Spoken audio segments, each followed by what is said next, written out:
আমি যাচ্ছি মধ্যপ্রদেশ মহাকালেশ্বর উজ্জैन। আচ্ছা, আমি মহাদেবের বেশি তো সেই কতখানি সময় লাগবে বলে মনে হয়? মোটামুটি 1-1.5 বছর।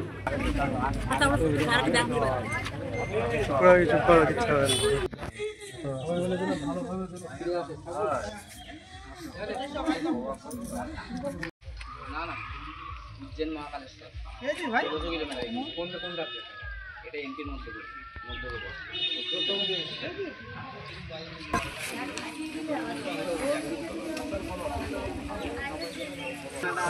আরে কালী মন্দিরের বাঁ সাইডে মনে হলো যাওয়ার কথা? মনে আমার অনেক দিন থেকে ইচ্ছে, এই জন্যই যাচ্ছি। তো কোনো একটা বিশেষ কারণ নিয়েও যায়, আবার এমনি ভগবানের জন্য বিশেষ কারণ বলে কিছুই নেই, ব্যাস ভগবানের কৃপায় যাচ্ছি। তো এই যে এখন যে সময়টা বেরোচ্ছে, এই সময়টা তো প্রকৃতি একটা মানে বিরূপ আচরণ করছে, বৃষ্টি বৃষ্টি হচ্ছে, তো সেক্ষেত্রে কি থামবে নাকি থামবে না? বলাই কথা বলবো নাকি? থেমে থেমে যাবো আমি, আর এর আগে উপরবেলার ইচ্ছা।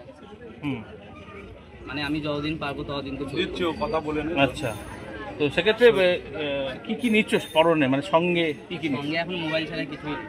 টাকা পয়সা? হ্যাঁ ঠিক আছে, টাকা পয়সা আছে কিছুটা তো নিয়েছো রাস্তাঘাটে। তা কোনো মন্দির টন্দিরের সঙ্গে যোগাযোগ করেছো?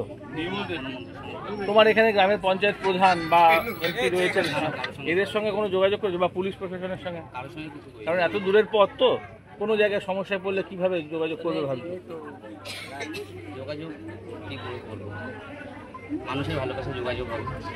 কতখানি সময় লাগবে বলে মনে হয়? মোটামুটি 1-1.5 বছর। 1.5 বছর? তো 1.5 বছর ধরে এরকম দণ্ডি কাটতে কাটতে যাবে? হ্যাঁ, দণ্ডি কাটতে কাটতে যাবো। তো সেক্ষেত্রে তো আরও একজন সঙ্গে থাকলে ভালো হয়, তোমার সঙ্গে কেউই থাকছে না। না, আমি একা। তাহলে খাবার দাবার কীভাবে? খাওয়া দাওয়া যা পাবো তাই খাবো, না পেলে খাবো। কোনো পথে কোথায় কোথায় দাঁড়াবে মনে ভাবছো? পথে মন্দিরে মন্দিরে দাঁড়াবো।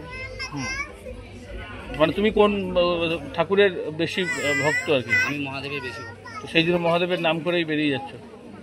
তো এমনি মোবাইল বলতে কি চওড়া অ্যান্ড্রয়েড মোবাইল না ছোটো ফোন? না না, অ্যান্ড্রয়েড ফোন। ফোন থাকবে। আচ্ছা, আইফোন আছে সাথে। আর এটাই তোমার সম্বল, যে সব কিছুই যোগাযোগ সম্ভব এটার এটাই মধ্যে? আমার সঙ্গে। আর এদিকে মহাদেব ভরসা। আর এদিকে মহাদেব। আচ্ছা, তো এর আগে কখনো কোথাও যাওনি তো? না, এর আগে কোথাও যাইনি। কয় ছেলে মেয়ে তোমার? ভাই বোন কজন? ভাই আমরা 2 ভাই। আর দাদা না ভাই? আমি দাদা। ভাই কি করে? ভাই এখন বাইরেই আছে, কি কাজ করে? হোটেলেই কাজ করে। কি নাম ভাইয়ের? ভাইয়ের নাম মোহিত রয়। হ্যাঁ, মোহিত রয়। আর তোমার নাম? আমার নাম রনিত রয়। রনিত। তুমি কি করেছো? মানে পড়াশোনা কিছুটা? পড়াশোনা আমি 9 পর্যন্ত করেছিলাম, তারপরে তারপরে হোটেলে কাজ করতাম শেফে। আচ্ছা, তো তারপরে এই